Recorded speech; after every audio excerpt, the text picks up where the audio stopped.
God, it feels so good to be back in this car. Top down, looks like it's gonna rain, so it might be going up soon, but yeah, I'm so glad I got one of these back. When I drive my Mazda 3 now, it really feels like I'm driving like a freaking luxury car, but same old car. Everything's relative, but it's nothing like the driving experience of a Miata. I'm on my way to get some gas. I'm gonna fill up, try to work on my brake pads and rotors, get that project underway, get that finished, and then tuck it away for the winter time, take the insurance off of it. So that is what I'm up to. I'm definitely going to be doing some video on my brake and rotor install. I've watched some other YouTube videos on it just to learn because I've never done it.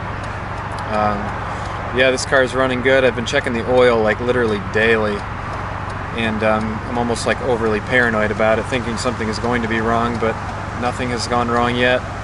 Oil pressure is always in a good spot, hasn't overheated, got my coolant level up to the right line, and it's stayed there. Oil level stayed after I've put almost 500 miles on this so far, so it's looking good. Alright, so I am just starting my brake and rotor swap out. It's really hard to see in here. I just have a couple lights up, but here we go. Alright, so back here, got this bolt out.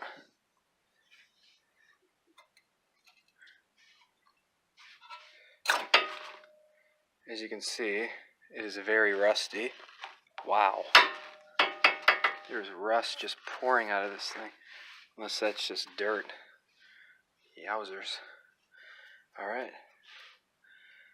Let's keep it going. I saw somebody else do this, so I'm stealing their idea, using the bungee cord and hooking it to the spring. Holds this up, and then when I disconnect all of this, it'll keep it from hanging, which prevents the brake line from just kind of being pulled down. Here's what my brakes look like, or brake pads. Practically nothing left, or I'm not sure. There's a little bit left there, they just look old. So my tools are these cheap ass wrenches. This thing was so short that I didn't have enough leverage to pull these bolts off the back of the caliper, and so I took another socket, connected it to one of these extenders, and then I fit that on here. Boom. Longer. And then they popped right off. It's amazing what leverage will do. Alright, here I am back outside, picking up where I left off yesterday. Got the brake pads out, got this out, and I have my camera now instead of my phone, so this should look a little bit better.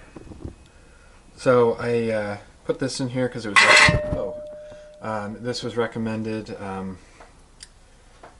You put this from your spare tire in this little hole in here, and I guess it's supposed to help get this separated.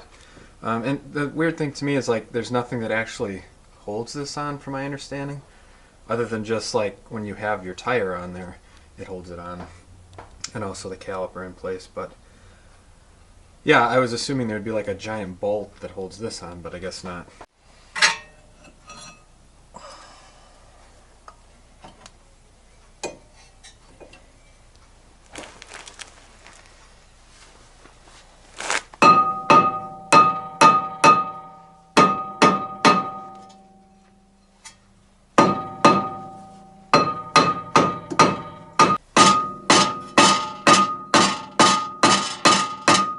Alright, so if you have a really old car, like this one here that I have, 1995, this has been on here for most likely 20 years, it was rusted on.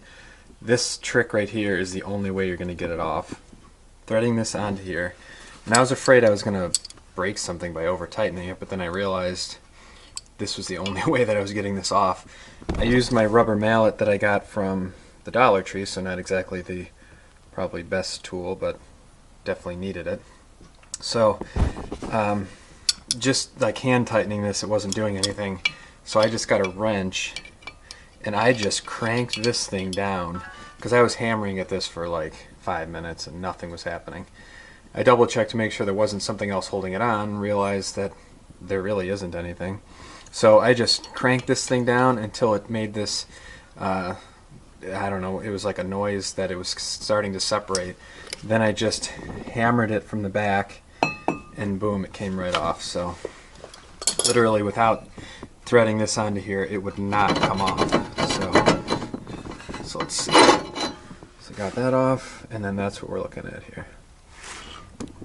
Nothing broke, yay!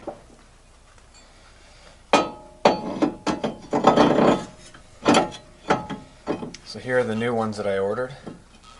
They actually say Brembo on them. I didn't order a Brembo kit, but the Brembo logo is on there. So this is what I was talking about. It doesn't seem like anything holds this in place other than once you get like the caliper reconnected. So seemed kind of strange to me. Alright, so here's another little trick that I just kind of came up with. I could not get the brake caliper piston to retract, and I saw people saying that you can use like your you could use this thing to like push it in, but I felt like I was gonna like break something. So I was just about to go to the store and buy a C-clamp when I saw my oil filter pliers, so I was able to compress it with this. So if you have one of these hanging around, which anybody who really works on their car has these, and then it started to get a little too close where I couldn't get enough leverage to push it together anymore, so I just put like a towel behind this to give it you know, more leverage to compress, and then boom, got it on. So alright, that step is now complete. Now I gotta wipe off this new caliper. I really need to clean out this garage before I start doing any more projects. Here's my working space.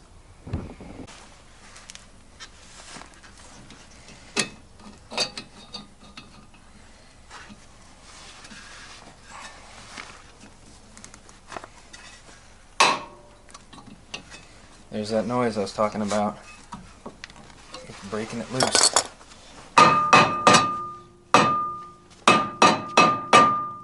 Here we go.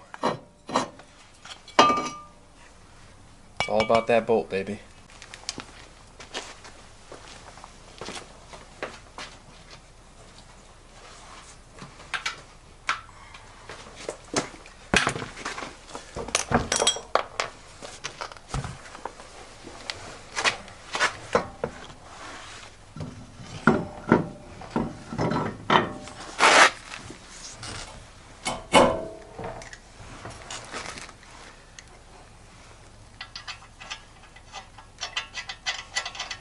I learned from one of my previous videos, never use a power tool to thread these. Get them threaded by hand and then use the power tool. And all is complete. Let's see how these babies do. So I'm going to drive around real slow, pump the brakes to get the piston back in the right spot, and then we'll see how the brakes are compared to the way they used to be. And then I'm going to work on the rears once I get back with these.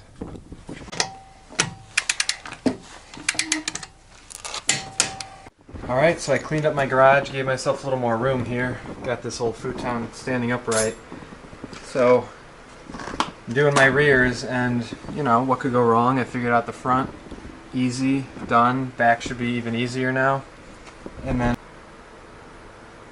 what do you know? My wheel lock broke. Look at this thing. It was on there so tight. So what I was trying to do, I called a tire shop because I'm like, I'm not going to be able to get this off, obviously, like it's stuck now. And so I took just a regular socket, which was as close to the size of that, and I was hammering it on with the my rubber mallet, and I couldn't get it to go on far enough onto like the completely round wheel lock. And so I started Googling, and this tire shop said that the only way they ever got them off is to break the stud. And I'm like, alright, well, I'm going to try to avoid that. Turn this around here. So I hung up the phone. I went to Google, which is what we all do these days. So there was an article by Jalopnik that said buy one of or not buy, but use one of your sockets that has like the 12 teeth on the inside and hammer it on. So I'm like, okay, like that's what I was trying to do. So I took my metal hammer and hammered this thing all the way onto it like this. I just hammered the heck out of it. And then I created my own breaker bar like what I had before this with the factory. Sorry, this is going to be really weird. So I literally created my, that's not going to work. I created a long breaker bar and it came right off. So probably not the greatest thing to know if you're like a thief, but if you're a mechanic or do-it-yourselfer, it's good to have one of those, because I mean, luckily my other rear wheel, I already loosened that one, but my fronts now are completely tightened with the wheel lock, so I'll have to use that technique to get those off and replace them with just like regular lugs, or just buy new wheel locks that are a different type, because this type, I mean, this thing, it just broke. Like I pulled so hard and it just cracked it off. I mean, I had it all the way on, so. Alright, rears, here we go. On the rear brakes, there are so many extra pieces, like this thing, 2 of these, like they've got grooves on them. One of them's got a hook on the bottom. Luckily, I didn't just take both of them apart. I went on the other side and looked at how it was set up, so that now I could figure it out. If I had taken them apart, I don't know if I'd have been able to figure out how all this went back on. So, alright, it's really hard to show how this actually like hooks on there, but once I have it all set up, I'll show how it looks. Alright, so I'd used tape to hold it together while I was working to get the piston in place, because these pads kept falling off. So like this little metal piece in here, there's another metal piece up here and down here. It's just like these little things just pop off and hit the ground, and you don't know where they go. So finally got them back in place. Obviously taking the tape off once I get everything else sorted out. Alright, I'm calling it quits for the day. I couldn't get the rears done. The rears are much more difficult. The piston, even with the technique I used on the last one with the oil filter wrench with the pliers, it still won't even budge. So I'm going to have to pick up a C-clamp, and then I will finish the job then. So looks like it will be staying in the garage overnight. Until tomorrow.